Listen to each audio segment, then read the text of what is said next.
Welcome back. Democrats returning to Capitol Hill this week. They are facing a looming October 31st deadline to come up with an agreement on their spending bills. It is unlikely we will see a vote on the 31st. They want to pass the bipartisan infrastructure package and the reconciliation bill before Biden's upcoming trip to Europe at the end of the month. I spoke with Congressman Ro Khanna yesterday, and he pretty much moved the goalposts on when that vote might take place.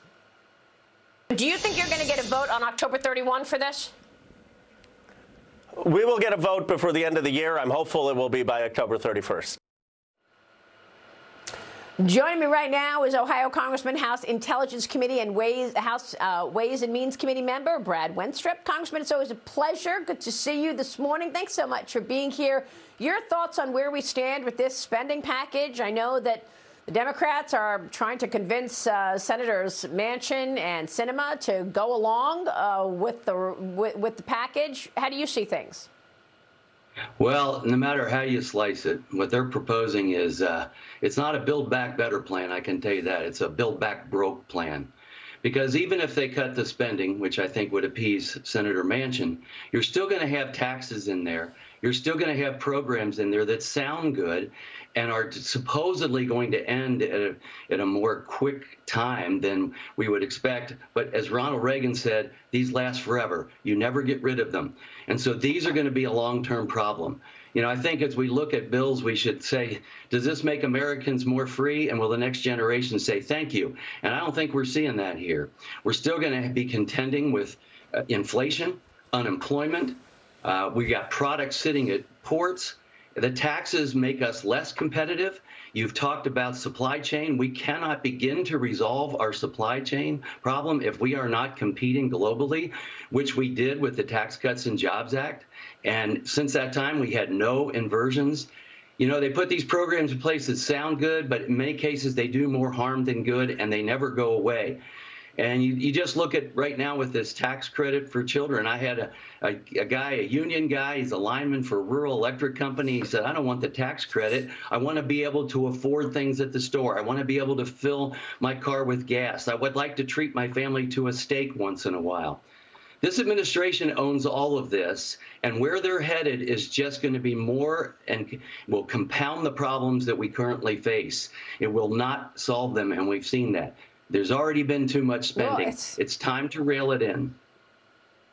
Yeah, Congressman, it's pretty extraordinary to me that the issues that we talk about every day, the supply chain issues, inflation is a problem, and most importantly, I think, the fact that people don't want to go back to work. I mean, you know, I was just at a hotel last week, and the manager said to me, we can't get the people on the job to come back because they feel like they were making more money from the checks they were getting from government, and now we're going to throw more checks at them. How is it possible that the Democrats can get away with this when we're already seeing evidence that it's having this unintended consequence? You know, I don't know if they really believe what they're doing is right or what their purpose is. You know, I know that Maxine Waters even said at one point, you mean to tell me Americans are staying home because they get more to stay at home? And the answer is yes. That is what they are doing. Yeah. Americans aren't stupid. Wow. And when you ask them to put in 40 hours rather than sit at home and get a check, it's pretty tough to compete with that.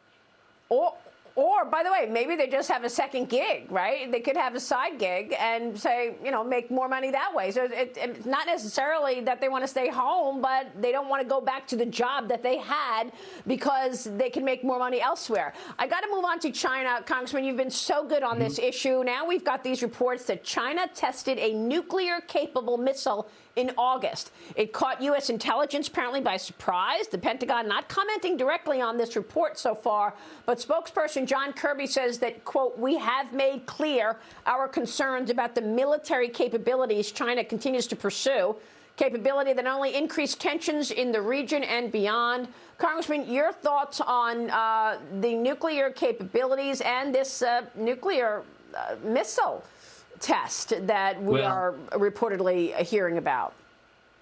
Yeah, I mean, hypersonics, for those that are following all this, hypersonics has kind of been the space race of this generation compared to when we competed with Russia to get to the moon. It's not a new concept. And, it's to me, it's not a huge surprise, I would guess, as people are reporting that happened sooner than expected. But the bottom line is this. America, he can say we've made it clear to China. Does he really think they care? I mean, after what the world just witnessed from this administration in Afghanistan, do you think they feel threatened by some kind of verbal attack from this administration or a letter from this administration? They don't. The only way we're going to have peace in this world is to be able to deter through dominance, and that's the United States deterring through dominance. Peace through strength, as Ronald Reagan said. I think it all started really when we stopped the shuttle. When that shuttle used to go up whenever we felt like it, that showed the world something about America's strength. And then when we quit even being able to go to the space lab without the Russians, we set the tone, unfortunately, and that happened under the Obama administration. And yet, for the Democrats today, they think the biggest threat to America is climate change. Well, and if it is, guess who's the biggest polluter, or one of the biggest polluters, is China. China is threatening Taiwan. We know what they did in Hong Kong. We've got to help Taiwan. We've got to show our strength. And we need to be resolute about it and let the world see what we are doing. We need to dominate for the sake of peace. No, we can't even get Joe Biden to ask Xi Jinping about the origins of COVID-19. So, I mean, that's where we are in terms of Joe Biden pushback on China's aggressiveness. And, of course, the CCP has become more aggressive than ever before and continuing to steal intellectual property as well. Congressman, it's good to see you. Thanks very much. We know you're on it for sure. We will talk soon. Brad Wenstrup joining us this morning.